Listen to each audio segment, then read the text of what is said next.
Olá, senhoras e senhores, sejam todos bem-vindos. Eu sou Rodrigo Luceno, estamos aqui para mais um podcast do Rotina Contábil. E hoje nós vamos estar aqui com a temática Por que empresários fogem dos impostos? A verdade que ninguém conta. E nada melhor para a gente debater esse tema do que eu trazer aqui o ilustre, o magnânimo, né?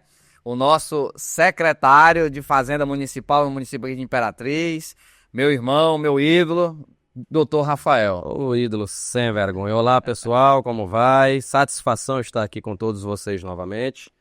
E vamos aqui, né, trocar ideias, tá? O intuito é uma conversa menos formal, tá? Sem Nada de tecnicismo, por favor. A ideia é que as pessoas entendam.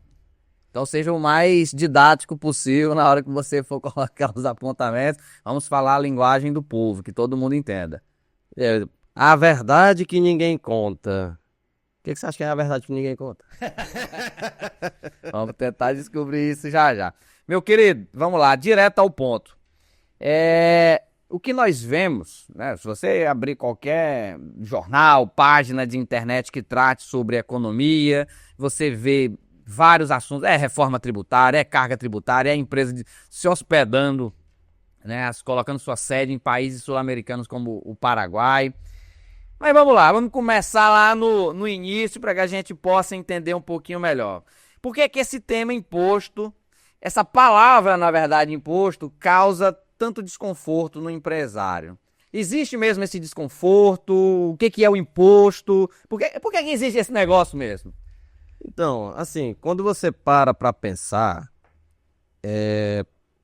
você tirar do seu bolso, né, recursos financeiros e repassar para um terceiro que precisa administrar, você precisa sentir que aquilo que você está fazendo não é em vão.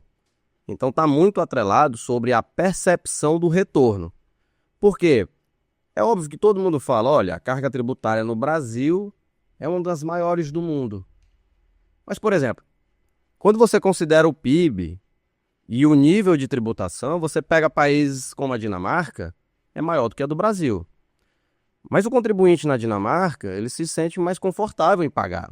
Por quê? Porque ele tem a percepção de que o braço do poder público, que é quem está tirando um pedaço do seu recurso, ele te traz retorno. Então, o primeiro ponto no mundo ideal é justamente essa percepção. Então, no brasileiro, a sensação que eu tenho hoje é que, em primeiro lugar, quando você fala em impostos, é um palavrão.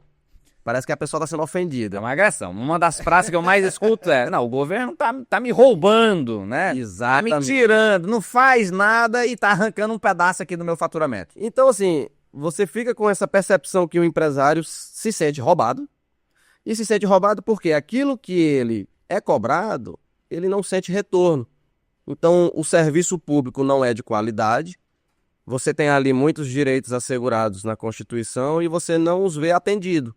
Mas os tributos continuam sendo cobrados. Então, essa relação em que você desembolsa, mas não tem a percepção do retorno, é um dos principais. É óbvio que isso é uma conjuntura, não é somente isso. Você tem essa situação, mas você também tem uma situação que é de formação individual do ser humano. E, no caso do brasileiro, está muito atrelado ao nível de educação. E, por vezes, vou aí dar minha opinião pessoal, passa do nível da educação e entra no nível de formação como ser humano, da pessoa humana. Mas o principal ponto é, não há a percepção do retorno em cima daquilo que você é obrigado a contribuir. Então, obviamente, quando você bota aí 33% do PIB brasileiro é revertido em tributação e você não sente esse retorno, você fica chateado, você se sente roubado. Não, para que eu estou dando isso? Para onde vai esse dinheiro? A frase comum vai dizer, é para político roubar, mas não é bem essa a realidade, tá? As coisas funcionam de forma precária, mas estão funcionando. Então, assim, é óbvio que existe ali problemas de gerenciamento como um todo. Mas eu diria, o fato de que essa percepção do retorno é baixa, justifica você talvez não pagar o imposto? A gente escuta muitos relatos de empresários sempre questionando e pontuando o quê? Olha, vai inviabilizar o meu negócio. Se eu pagar 100%, então assim, se eu emitir 100% das notas fiscais, o que vai, por consequência, me obrigar a pagar 100% da carga tributária, vai inviabilizar o meu negócio porque o vizinho não faz o mesmo procedimento. E aí isso me obriga a ter que entrar num círculo vicioso de quê? De tentar sonegar, né, para que eu possa reduzir a carga tributária. Como é que a gente pode consertar essa engrenagem? Como é que a gente pode melhorar, né? E o que até você poderia recomendar em termos de comportamento para o empresário e fugir dessa situação, dessa dicotomia de ser 100% legal e inviável financeiramente ou ter que ser ilegal para poder ser viável financeiramente? É muito complicado, porque assim, umas etapas o empresário faz por conta. A outra, ele depende que a administração pública faça a sua parte. Então, por exemplo, se a administração pública tem uma fiscalização efetiva e igualitária, você tende a diminuir essas situações de concorrência desleal, aonde muitas empresas sonegam e praticam aí, né, preços abaixo do mercado. Por quê? Porque eles conseguem se tornar, entre aspas, mais competitivos sonegando. E aí está a falha muito grande do poder público de não conseguir coibir esse comportamento. Então ele atrapalha no mercado, que é uma das funções, inclusive, do poder público, de conseguir regular e dar estabilidade para o mercado.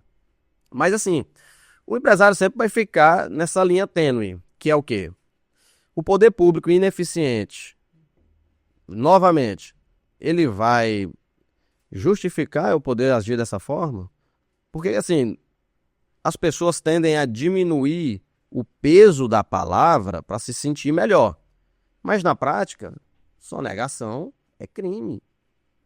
E quando você a faz deliberado, ou seja, arquitetada, é configurado o crime imediatamente. Você não tem aquela questão, não, é falta de instrução, o profissional é ruim. Não, você se condicionou a trabalhar daquela forma. Então a gente meio que dá uma relativizada, né? Questão de consciência, para se tornar uma coisa mais comum, porque todo mundo faz, sempre foi assim. Mas na prática é importante que o brasileiro como um todo tenha consciência de que, olha, isso é um crime. Ah, mas político tal, A, B e C é corrupto. O crime dele anula o seu crime? Não, não anula. O mal feito dele justifica você agir mal feito? Ah, mas eu não vou sobreviver. Não é verdade. Não é verdade. Você provavelmente terá um lucro menor, mas você vai sobreviver. Por quê? Você está me dizendo que todo mundo sonega? Não. Muitos empresários hoje já não sonegam. Eles trabalham com o quê? Com eficiência e boa administração para conseguir sobreviver. E aí, também existem os meios legais para esses empresários que já estão nessa linha, que eu gosto de chamar de linha da virtude, dê a César o que é de César, Sim. que eles têm o seu mecanismo de tentar ajudar nesse controle. É a denúncia. Quem disse que você não pode denunciar o coleguinha? Se você tem uma concorrência desleal, geralmente, dependendo do tipo de profissão, você possui o conselho regulamentado e possui o próprio poder público, em que você deve, não é que pode, você deve denunciar. Não é maldade. Pelo contrário, você está fazendo um bem. Talvez não para o coleguinha, ele não vai receber como um bem, mas para a sociedade você está fazendo um bem, que é de denunciar o erro. A pessoa está cometendo um crime. A gente tem que começar a entender que a sonegação é crime, quando ela é deliberada. É aquela história do crime não violento, né? Que você não vê o sangue. Mas é crime, está tipificado. Então, assim, nós precisamos ter a consciência que quando sonegamos deliberadamente, você está incorrendo em crime. E precisa coibir, precisa parar. Ah, o poder público não funciona, não justifica. São coisas distintas. Então, quando a gente trabalha isso, existe a parte que compete ao poder público e existe a parte que compete ao empresário. O empresário tem que fazer a parte dele, independente se a administração não está fazendo. E aí a gente entra em coisas que são muito maiores. Se o poder público não funciona, existe ali o dedo desse empresário. Talvez.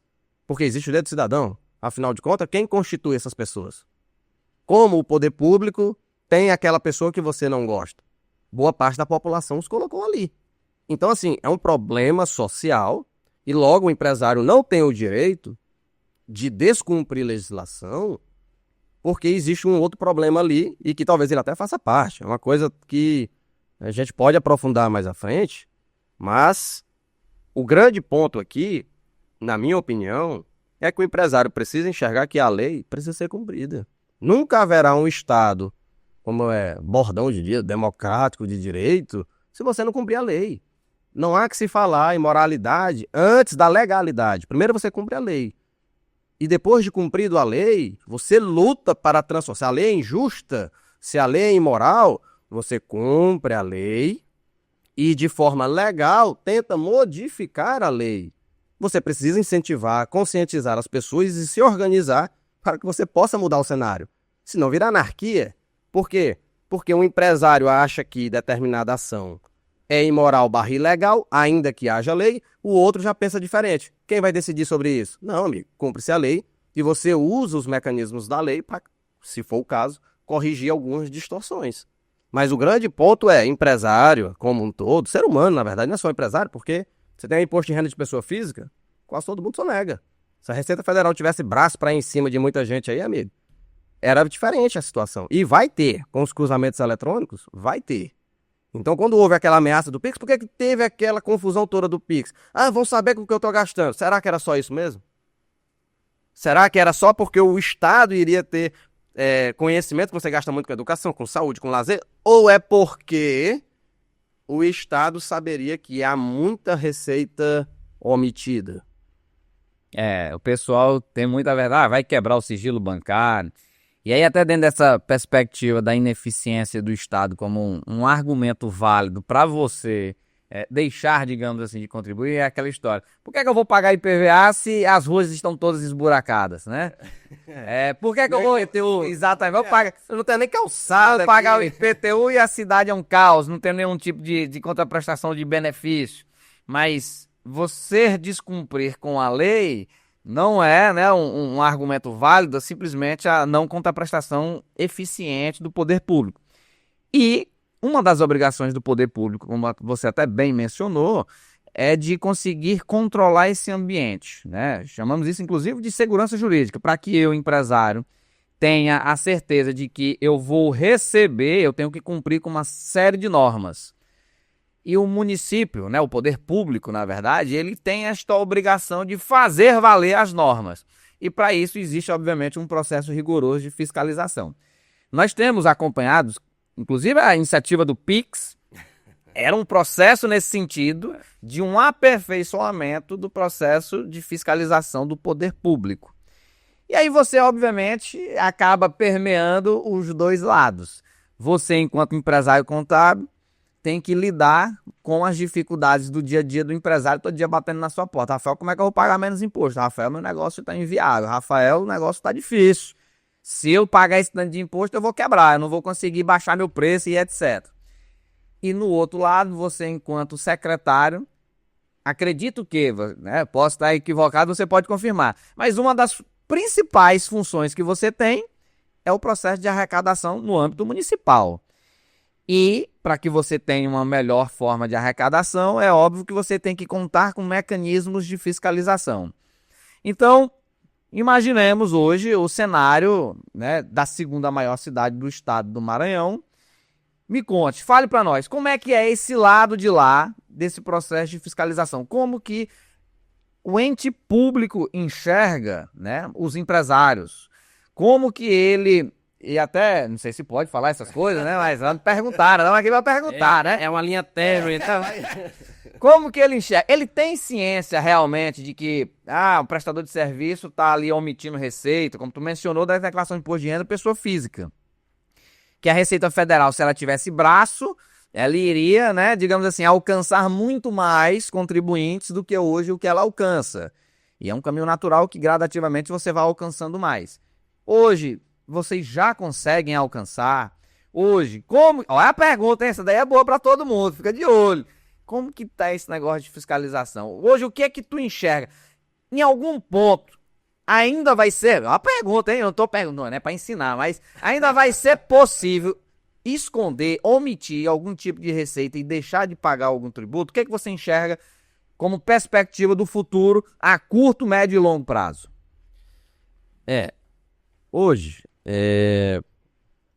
eu fico me recordando, por causa da posição em que estou agora, eu participei de uma palestra há muito tempo atrás com um auditor da Cefaz do estado do Maranhão.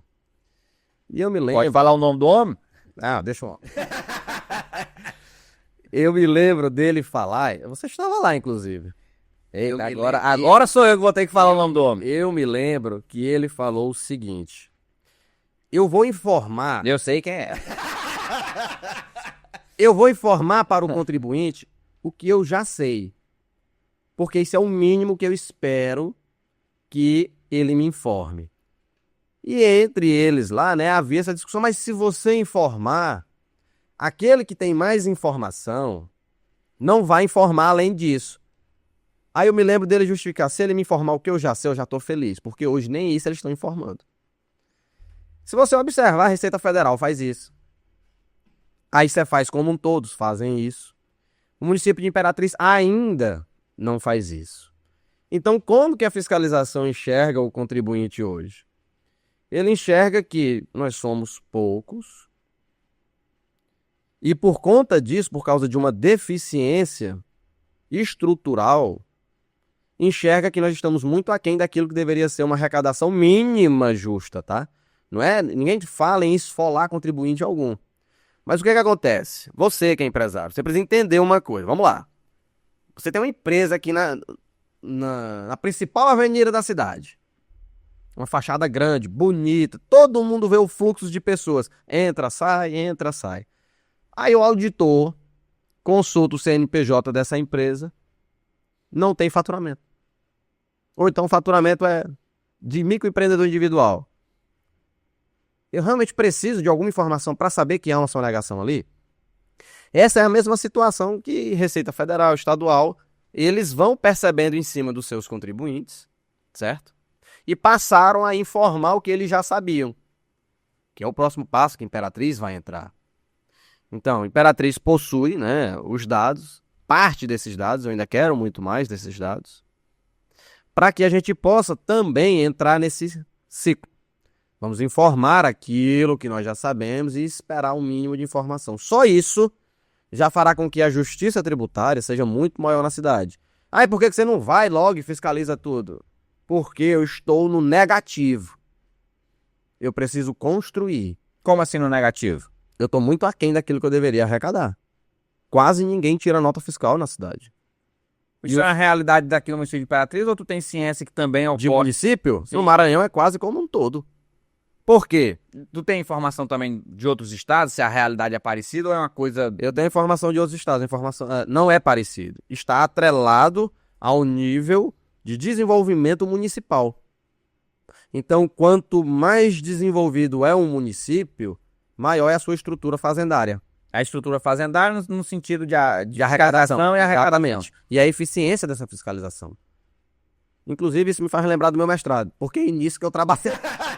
Eu ia perguntar, aquele teu trabalho era um índice que media a qualidade? Como é que é o negócio? Na verdade, era o nível de influência de desenvolvimento municipal comparado com a sua arrecadação própria, tá? Porque os municípios têm vários recursos, mas existe aquilo que é competência exclusiva dele.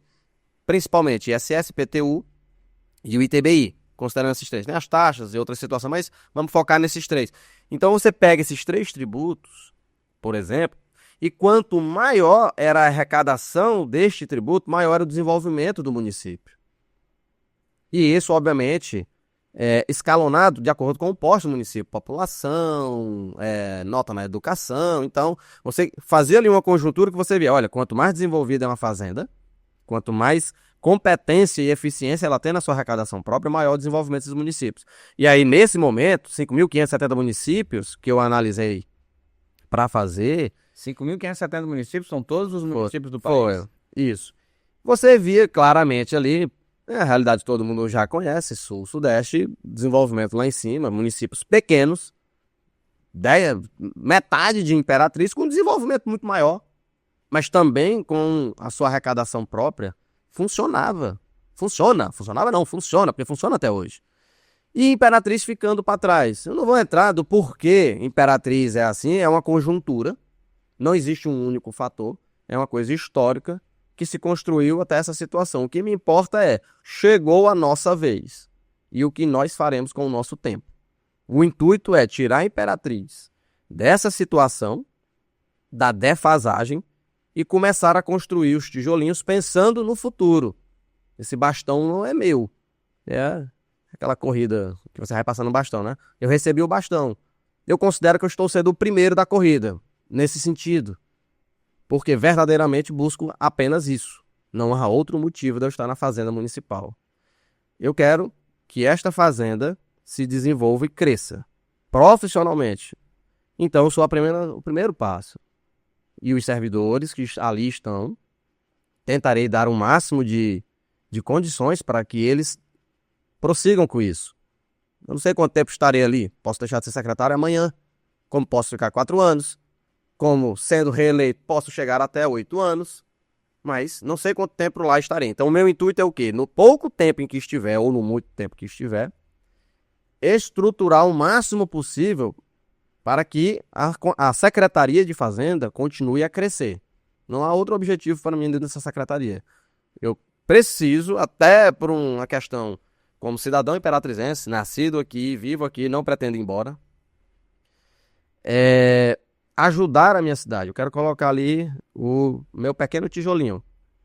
Tentei contribuir, tá aqui. Primeiro passo, e agora passo o bastão, uma nova pessoa vai seguir. Esse é o intuito. Ninguém vai conseguir mudar as coisas do dia para a noite. Nós estamos falando de uma estrutura, de uma conjuntura, além da estrutura, que vai só crescendo do municipal para o estadual, para nível federal. E, obviamente, nós temos clareza daquilo que é possível ser feito. Mas, dentro desse nosso cenário, eu sei que é possível já fazer muito considerando o cenário atual, que é esse, de crescer. Então, haverá espaço para sonegação? O grande problema é que o brasileiro usa da sua inteligência para o mal. Jeitinho brasileiro. Exatamente. Eles sempre encontram uma forma de sonegar. Essa é a verdade. Ele sempre vai encontrar uma forma. Mas as portas estão se fechando.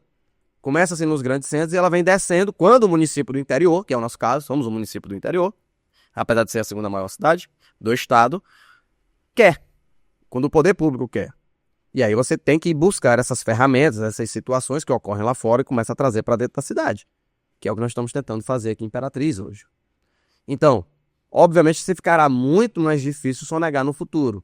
Nós podemos caminhar para uma situação em que a transparência, através do cruzamento dos dados, sejam tão grandes que a relação risco-retorno da sonegação não vai valer a pena. Então, talvez o próprio empresário vá abandonar isso.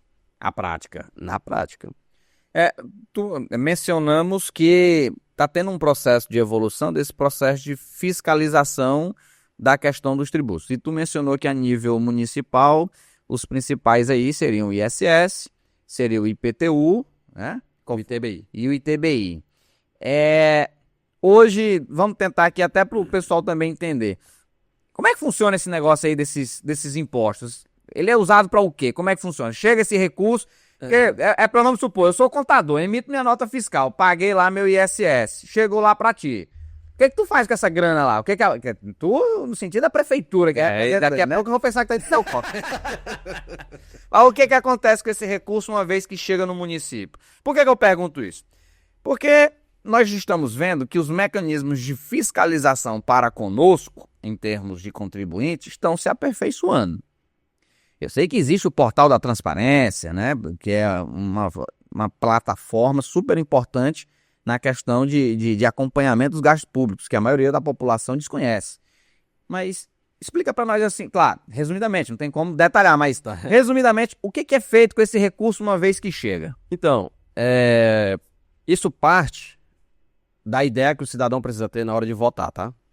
Porque na prática, você tem ali algumas receitas que são vinculadas. O que isso significa? Você é obrigado a gastar com aquilo. Então você tem educação e saúde, por causa da Constituição, obrigações específicas a cumprir. Que é o quê? Um percentual da receita. Vamos imaginar que você tem R$100, tá? Você tem que gastar R$25 em educação. Obrigatoriamente. Obrigatório. Você não tá dando um exemplo ou tu tá dizendo que é exemplo? Não, exemplo não, é real. Você é obrigado. Exemplo é o valor. 25%, não, eu digo assim, 25% daquilo que entra de município. Mas de todos esses tributos que tu mencionou, Todos Desses três sim, são Receitas. recursos específicos e tributários do município. Então 25% de 25% cara pra saúde. Tem que educação. Ou educação, Para a saúde vai 15%. Deveria ir 15%. pelo menos 15%. É o mínimo. É o mínimo. Todos eles são mínimos. São Ou mínimos. são taxativos. Só pode ir essa quantidade. Não, quem dera fosse, mas não. E esse é um dos grandes problemas, tá?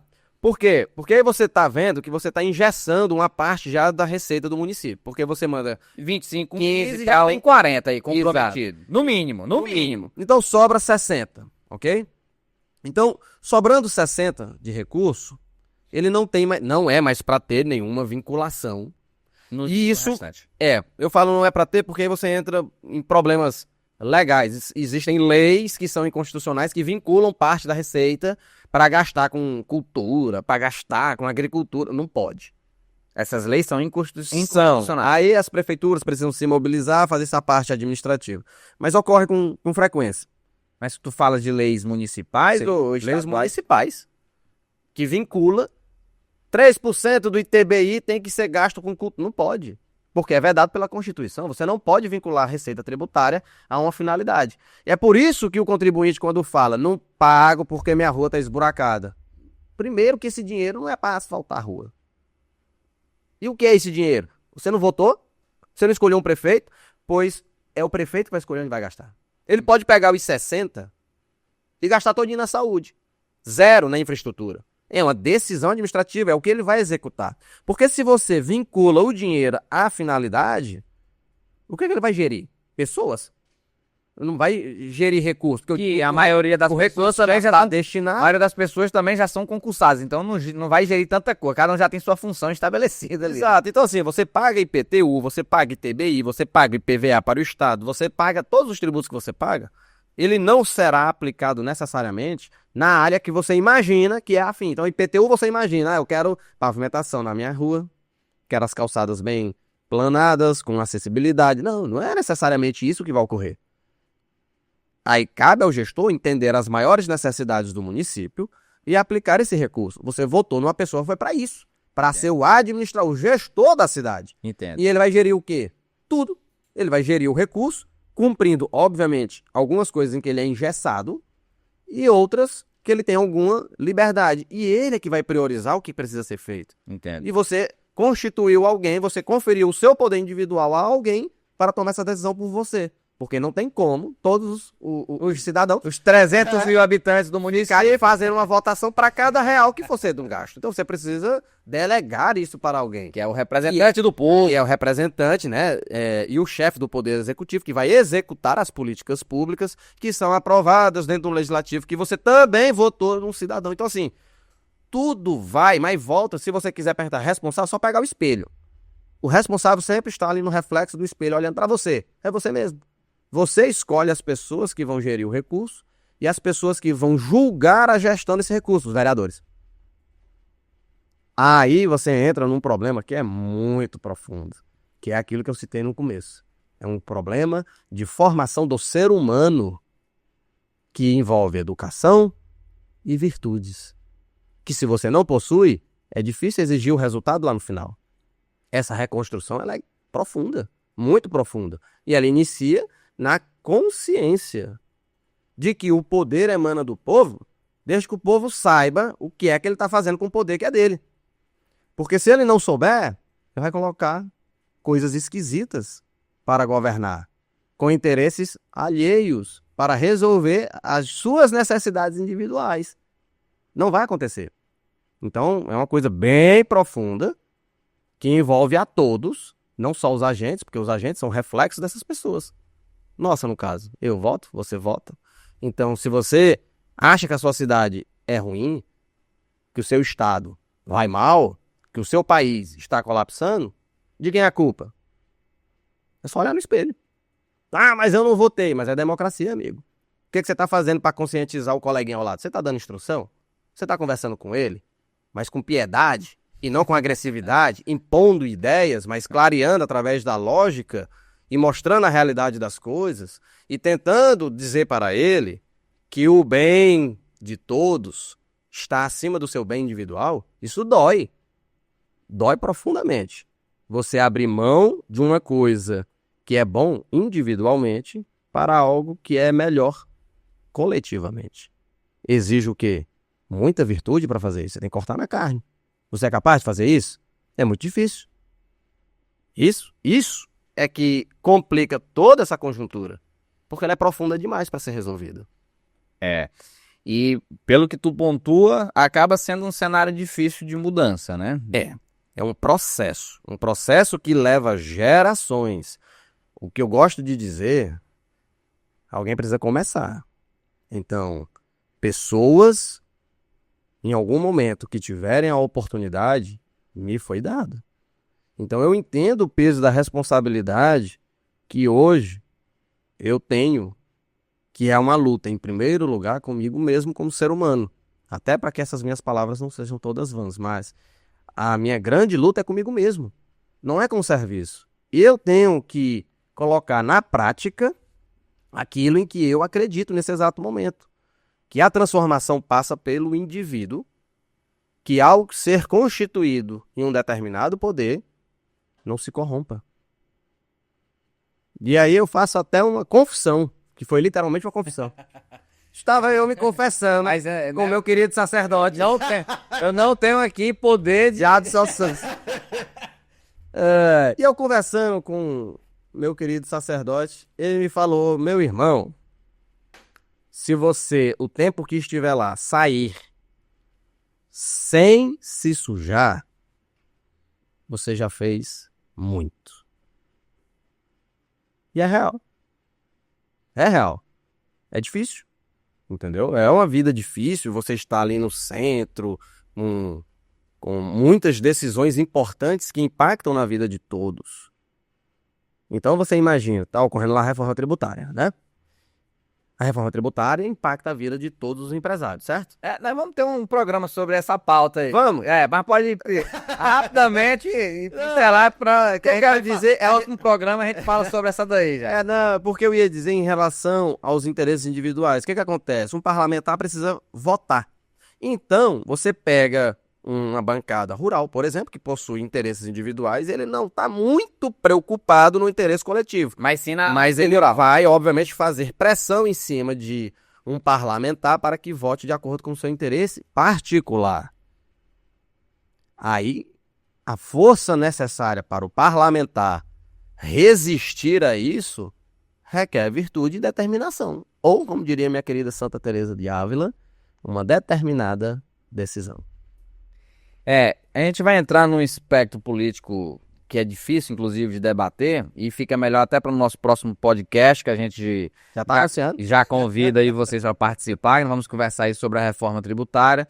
O nosso secretário Rafael, inclusive, faz parte do meu nome lá, do comitê. Como é que é? Só falo também no próximo podcast. Me cortou já no primeiro, então deixa, agora eu não falo mais. Uma coisa que eu acho extremamente válida, né? Acaba que, percebam que quando a gente fala de impostos, tributos, obrigatoriamente nós estamos falando de política. E todo mundo fala, eu odeio política. Mas se você odeia política, você não tem como participar das decisões e, obviamente, fiscalizar e entender como que pode ser o melhor processo para você. Para você enquanto empresário e para você também enquanto cidadão. Eu faço até, por exemplo, a seguinte pergunta para você, em termos de reflexão. Quantas sessões da Câmara de Vereadores do seu município você já assistiu? Você sabe pelo menos o nome dos vereadores? Porque se tem uma coisa que ficou muito bem clara aqui, é o quê? É que tudo que você paga vai para a mão de uma pessoa, para ela gerir. Essa pessoa é o chefe do executivo.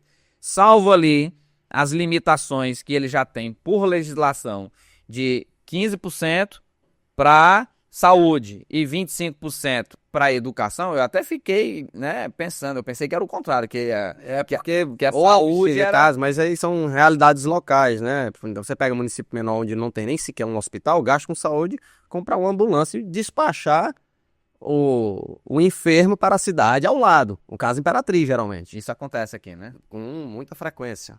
Já que tu tocou, como é que tá hoje esse negócio aí? Pode falar depois da gata. Depois a gente convida o secretário de saúde para conversar. Ô, Taká, Mas perceba que quando você tira, né, essas limitações, você já está falando de, no mínimo, 40%. E os outros 60% é que seria o recurso. E aí eu estou simplificando bastante, tá? Porque você tem que entender também que tem um gasto com o pessoal, como você mencionou, a maior parte servidores efetivos. Ah, não está na Constituição, vai deixar de pagar funcionário? É obrigatório. Então só aí você também já arranca uma parcela gigantesca. O que sobra praticamente pouquíssimo recurso. Os recursos são escassos e as necessidades só aumentam, né? Então, perceba que quando nós elegemos um prefeito e nós elegemos uma Câmara de Vereadores, nós colocamos pessoas lá, uma delas para tomar as decisões de gerir esse recurso e as outras para fiscalizar essas decisões, né, do processo de gestão desse recurso. Então, se você não acompanha essas ações, você está sendo cúmplice e conivente com aquela situação do município, do estado e, obviamente, do nosso país, no final das contas, tá? Por quê? Porque não adianta eu, enquanto empresário, argumentar que a utilização do recurso é ineficiente, que eu não vejo um benefício como nós temos aí na Dinamarca, citado aqui pelo Rafael, mas se eu não tenho o quê? O meu hábito de fiscalizar, porque como ele já mencionou, eles têm o hábito de nos fiscalizar e estão aprimorando.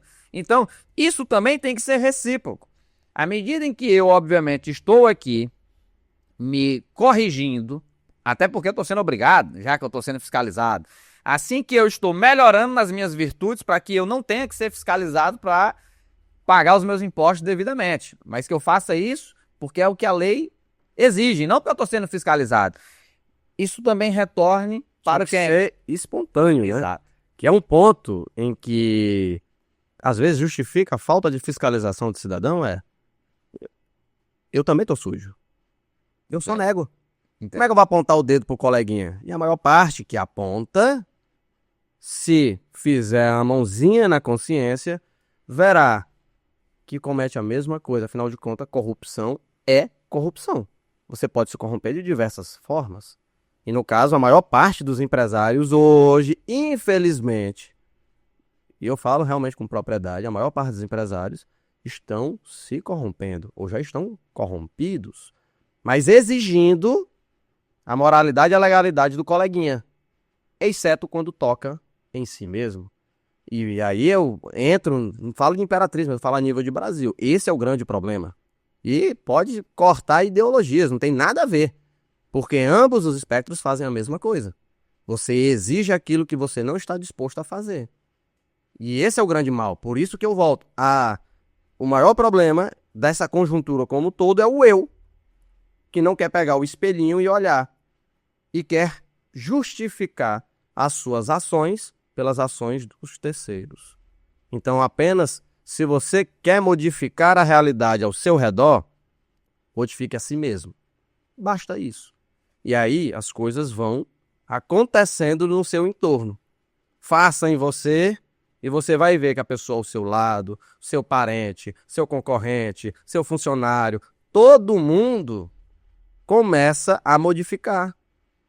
Mas, de novo, alguém tem que dar o pontapé inicial. Alguém precisa fazer essas coisas. Eu vou dar um exemplo, não vou citar o nome e vou mudar, né, a área de atuação do empresário. Mas um cliente nosso, eu cheguei para ele e falei assim, olha, vou mudar a área aqui de atuação.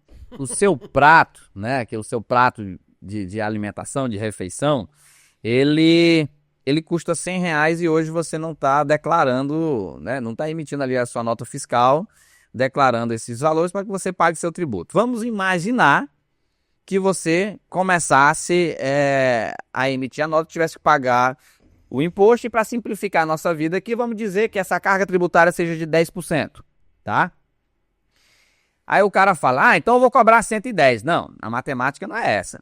Para você fazer a precificação de maneira correta, até resgatando um pouco quando o Rafael falou lá no início a respeito do custo, que as pessoas não querem incluir o imposto, eu falei para ele, ao invés de você vender esse mesmo prato por R$100, você vai fazer o quê?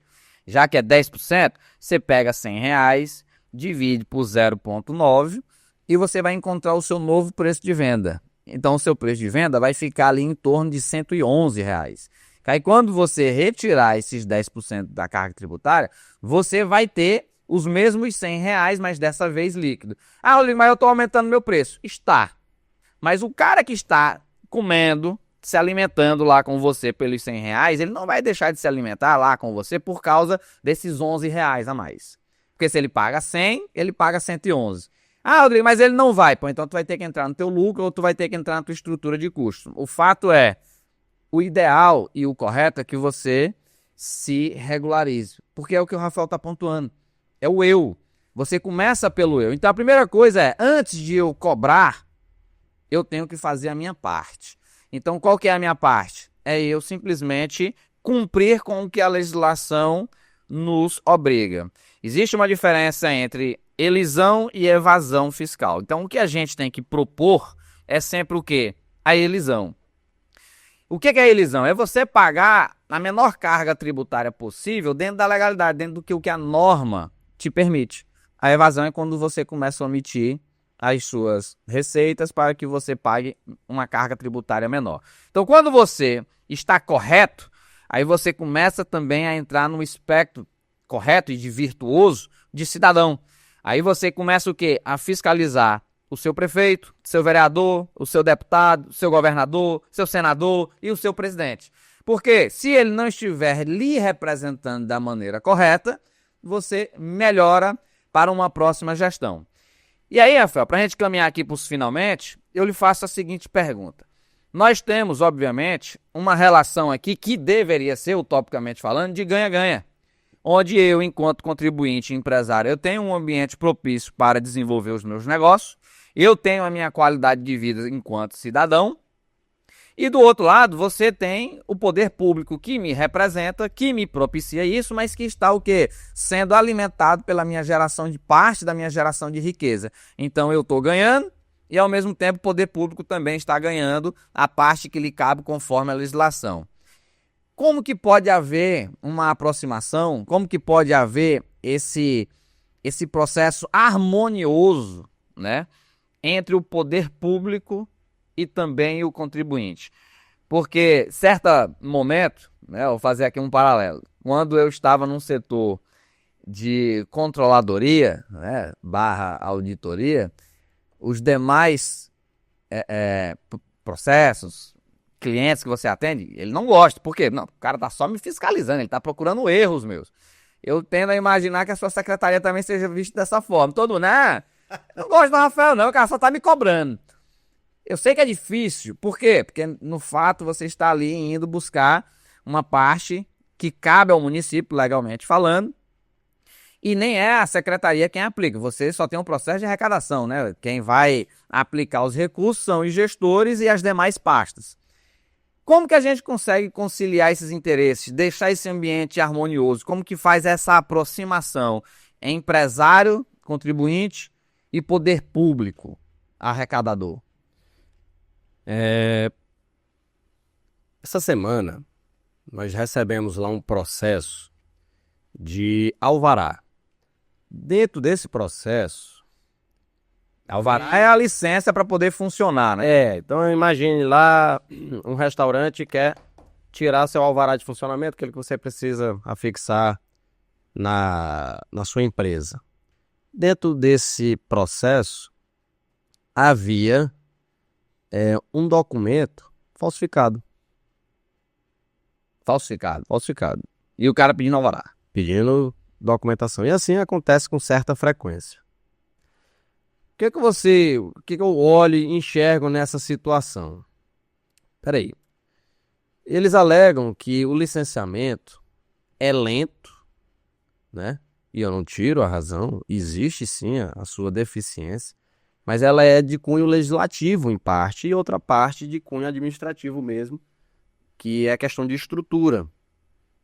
Mas a solução disso, ela é uma revitalização da cidade, o levantamento dos dados, audiências públicas, envolvimento da sociedade como um todo, nova legislação para que se possa novas aplicações. Ou seja, olha o tanto de passo que eu preciso dar para alcançar uma legalização rápida de uma empresa, para atender a necessidade do empresário local. Ou seja, essa estrutura comprida e profunda se aplica para tudo, o que inclui o meu relacionamento fiscal-contribuinte. Por quê? Primeiro que o meu contribuinte, ele não conhece necessariamente a minha lei.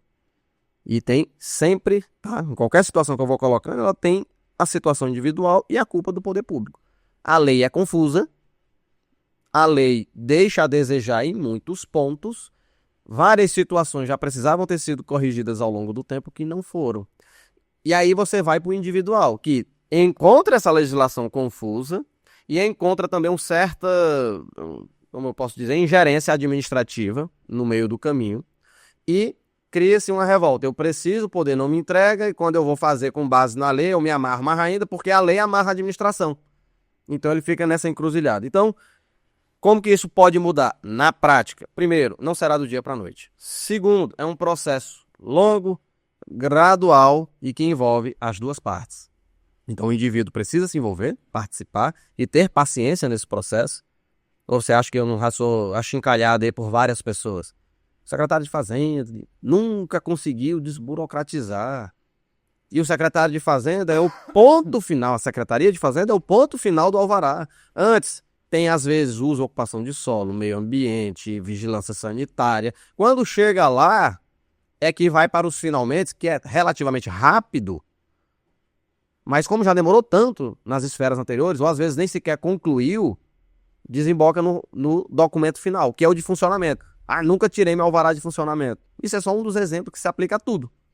Então, o individual precisa compreender que a estrutura da máquina foi mal construída ao longo dos anos e que para sua reconstrução precisa da organização do individual e da organização da administração. Então, primeiro passo, o individual precisa se organizar dentro das suas associações. Você pega, por exemplo, uma associação comercial, você pega, por exemplo, alguns conselhos, como a OAB, o CRC. O que é que eu sugiro para essas situações?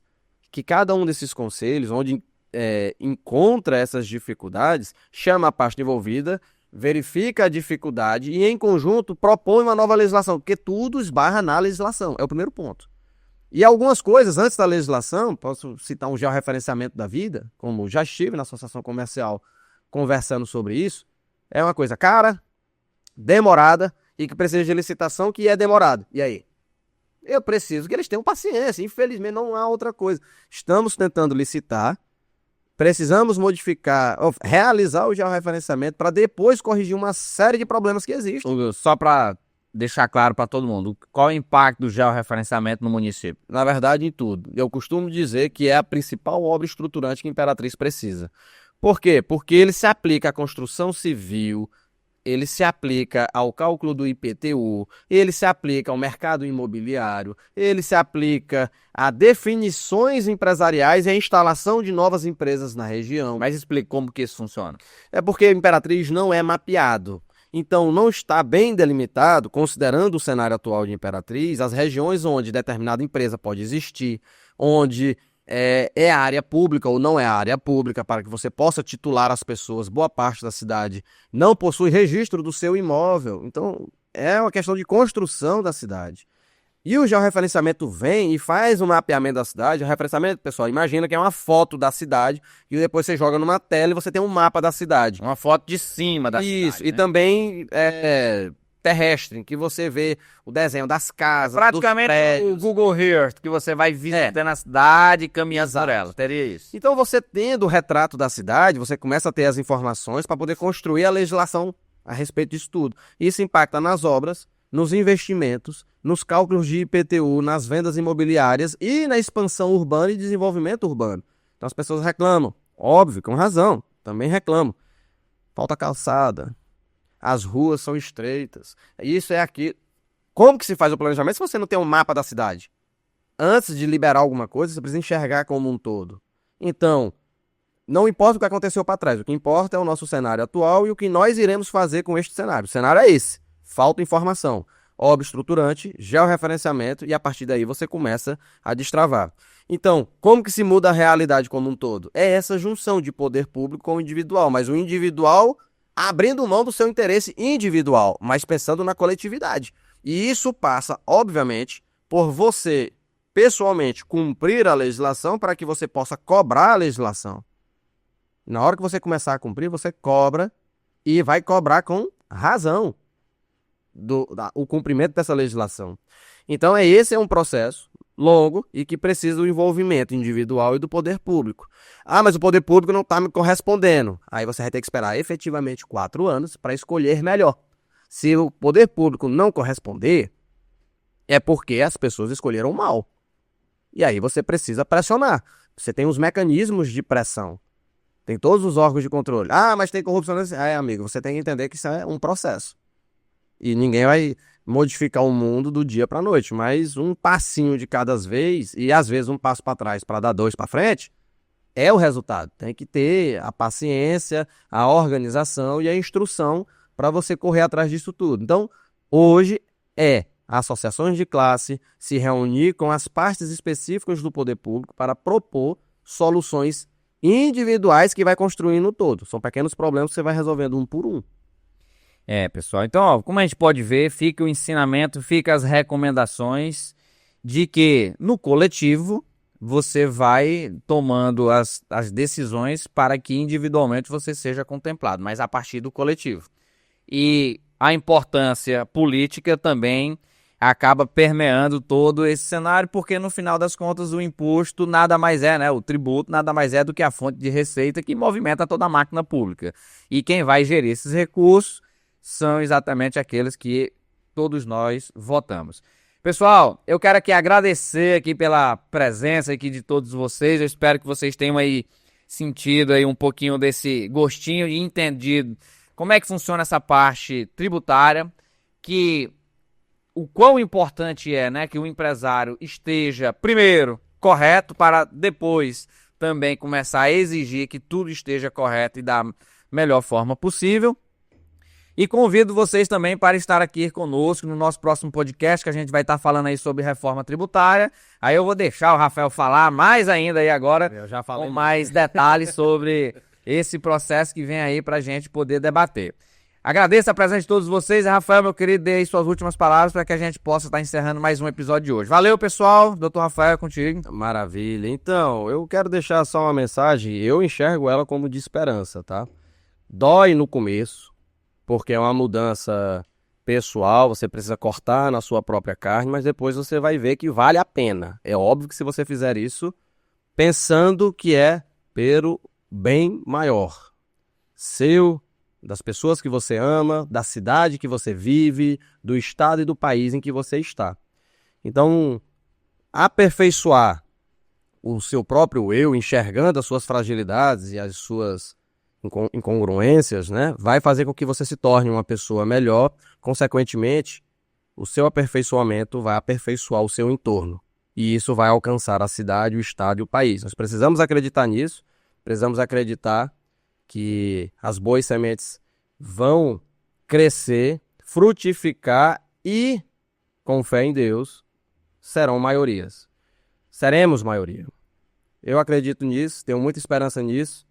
E estou trabalhando para isso. Graças a Deus, muitas pessoas boas envolvidas. E tenho certeza que num curto espaço de tempo a gente vai sentir a melhora na cidade de Imperatriz, sobretudo na Secretaria de Fazenda. E é isso. Agradeço pela presença de todos, pela participação e aguardo vocês aí nos próximos vídeos. Um abraço, pessoal.